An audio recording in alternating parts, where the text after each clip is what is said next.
السلام عليكم ورحمة الله تعالى وبركاته، والصلاة والسلام على سيدنا محمد وعلى آله وصحبه أجمعين.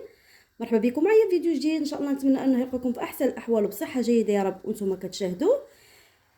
اليوم حضرت معكم البغرير بواحد الطريقة بسيطة بالنسبة للمبتدئين، راه غتنجح معكم من أول استعمال. فقط تبعوا المراحل اللي صيبت بها هذا البغرير، راه غادي تستافدوا إن شاء الله. اللي جديد عندي في القناه ما ينساش الضغط على زر الجرس باش يوصلوا كل جديد مني فضلا وليس امرا. وما تنسونيش من البصمه ديالكم والتعاليق الزوينه اللي تتحفزني باش نزيد لقدام. دابا ان شاء الله ندوزو لطريقه التحضير مع ذكر المكونات. تابعوني وما تمشيو فين. بالنسبه للمكونات باش غادي نصيبوا البغرير ديالنا ان شاء الله غادي نذكرهم كالتالي. عندي هنا واحد 4 الكؤوس ديال كاس العنبه على وزن 125 غرام. عندي هنا كاس ديال الدقيق الابيض اي الفورس. غادي نحتاج لواحد المعلقه كبيره ديال السكر سنيده. غادي نحتاج معلقه صغيره عامره ديال الملح تيبقى على حسب الذوق. عندي هنا واحد المعلقه كبيره عامره ديال الخميره الفوريه. غادي نحتاج لواحد الخماره ديال الحلويات على وزن 15 غرام. بطبيعه الحال غادي نحتاجوا الماء دافي. غادي ندوزو دابا ان شاء الله غادي نديرو السنيده ديالنا مع الخميره. غنضيفو معاهم الماء.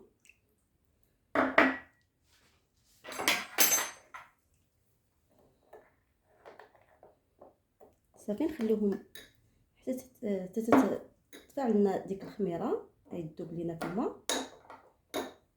دابا ان شاء الله ندوزو طريقه التحضير. بسم الله. غادي نضيف دابا السميد. سمحوا لي ما قلت لكمش من ذكرت المقادير. هادو راه 4 كيسان ديال السميده الرقيقه اللي تنستعملوا للحرشه ديالنا. 4 الكؤوس كيف ما قلت لكم على وزن 125 غرام.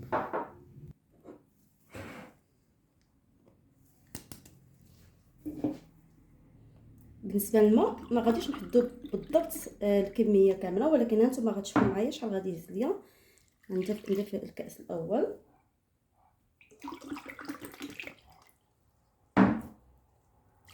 الكاس الثاني. العجينه ديال البغرير تتبغي تكون مطلوقه بزاف، ما تكونش خاطره وما تكونش جاريه بزاف. دابا ضفت 3 الكيسان. بسم الله.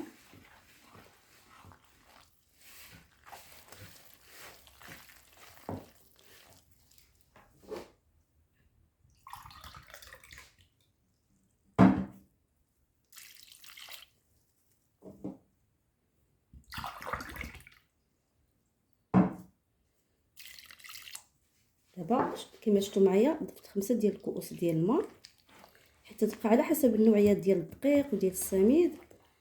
كاين اللي تيشربوا بزاف، كاين اللي تيشربوا شويه.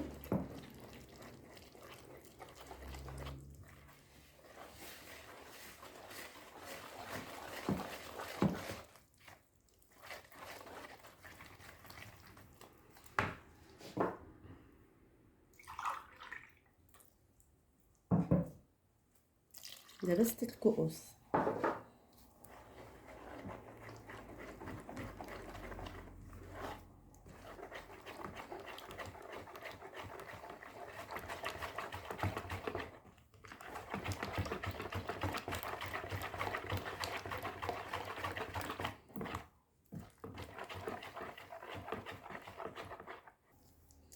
دابا ان شاء الله غادي نضيفوا الخميره.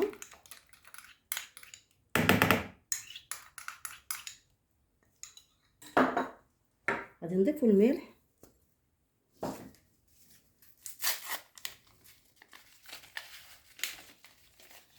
كذلك خميره الحلويات.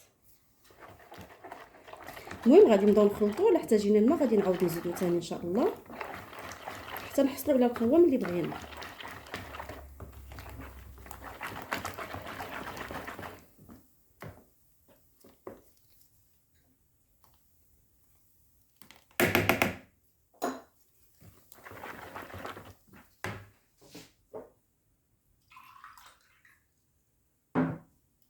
غادي نضيف واحد نصف كاس ديال الماء. دابا هزات لينا.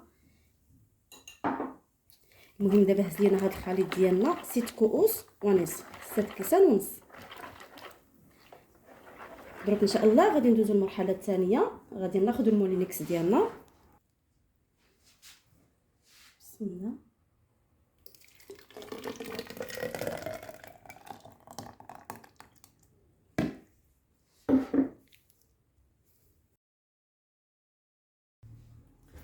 من بعد ما طحنت الخليط ديالي بسم الله تنرجعوا للاناء تيكون الشكل ديالو بحال هكا، يعني ما جارياش وما عقداش. وهاد الطريقه اللي عطيتكم راه يمكن لكم طيبوها ديك الساعات نيت، ما نخليوش حتى يختمر. غندوزو دابا باش نسخنوا المقله ديالنا ان شاء الله ونبداو في عمليه الطهي.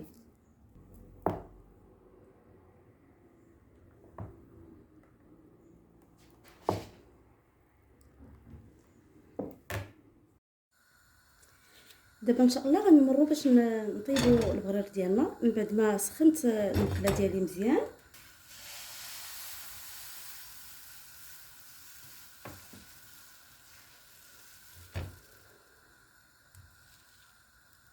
النار تكون العافيه تكون متوسطه، ما تكونش مجهده بزاف.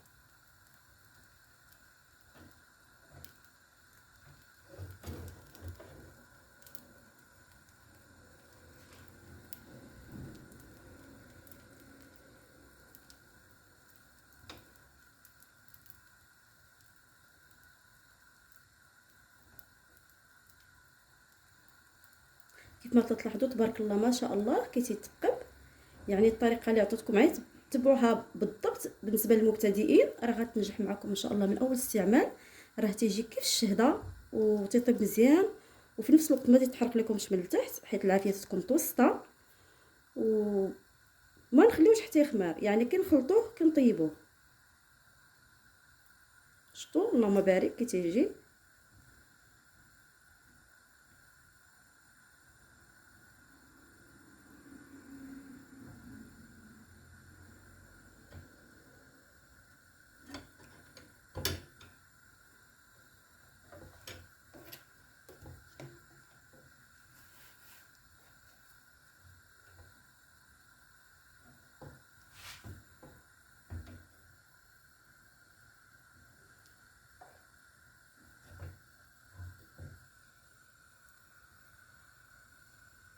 غنبقى مستمره على هاد العمليه في الطياب حتى تنساليو ان شاء الله.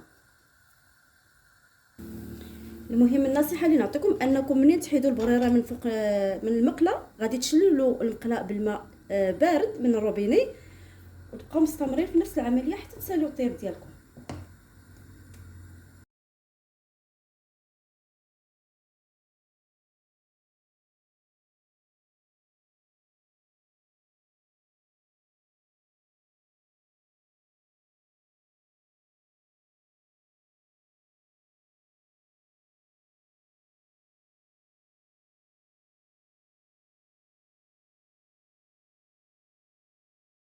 من بعد ما طيبت البغرير ديالي تيجي على هذا الشكل كيف ما تتشاهدوا، تيجي بحال الشهده.